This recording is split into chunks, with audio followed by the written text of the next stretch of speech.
মানব পাচার আইনে করা মামলায় চাইল্ড অ্যান্ড ওল্ড এজ কেয়ারের চেয়ারম্যান মিল্টন সমাদ্দারের 4 দিনের রিমান্ড মঞ্জুর করেছেন আদালত। রোববার ঢাকার মেট্রোপলিটন ম্যাজিস্ট্রেট বেগম শান্তা আক্তার শুনানি শেষে এ রিমান্ড মঞ্জুর করেন। এদিন আশ্রমের মৃত ব্যক্তিদের জাল মৃত্যু সনদ দেওয়ার অভিযোগ করা মামলায় 3 দিনের রিমান্ড শেষে তাকে হাজির করে পুলিশ। এরপর মামলার তদন্ত শেষ না হওয়া পর্যন্ত তাকে কারাগারে আটক রাখার আবেদন করেন মামলার তদন্ত কর্মকর্তা।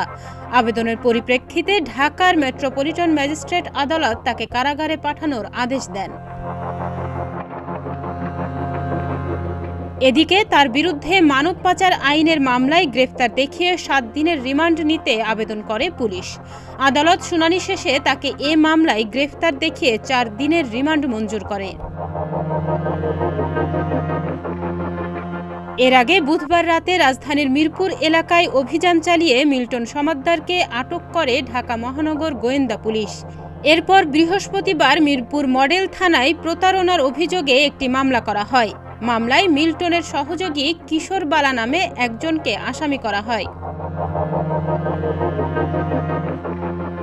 এ মামলায় বৃহস্পতিবার মিল্টনকে ঢাকার চিফ মেট্রোপলিটন ম্যাজিস্ট্রেট আদালতে হাজির করে পুলিশ। এরপর মামলার সুষ্ঠু তদন্তের জন্য তাকে 7 দিনের রিমান্ডে নিতে আবেদন করে ডিবির এসআই কামাল হোসেন।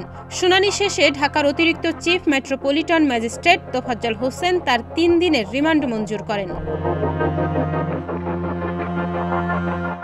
মানব পাচারের অভিযোগে বুধবার রাতে মানব পাচার প্রতিরোধ ও দমন আইনে মিরপুর মডেল থানায় মামলাটি করেন ধানমন্ডির বাসিন্দা এম রাকিব। সম্প্রতি বিভিন্ন গণমাধ্যমে প্রকাশিত প্রতিবেদনে মিল্টন সমাদ্দারের বিরুদ্ধে মানুষের অঙ্গ প্রত্যঙ্গ বিক্রি ও আর্থিক অনিয়ম, জমি দখল, নির্যাতন সহ অনেক অভিযোগ উঠে এসেছে। এরপরই সামাজিক মাধ্যমে তাকে নিয়ে শুরু হয় তুমুল আলোচনা সমালোচনা। মিল্টন সমাদ্দার সোশ্যাল মিডিয়ায় প্রথম আলোচনায় আসে child and old age care নামে একটি বৃদ্ধাশ্রম গড়ার মাধ্যমে। রাস্তা থেকে অসুস্থ ও ভবঘুরেদের কুড়িয়ে ওই বৃদ্ধাশ্রমে আশ্রয় দেন তিনি ও তার দল। এসব কর্মকাণ্ডের স্বীকৃতিস্বরূপ সরকারি বেসরকারি নানা পুরস্কারও পেয়েছেন তিনি।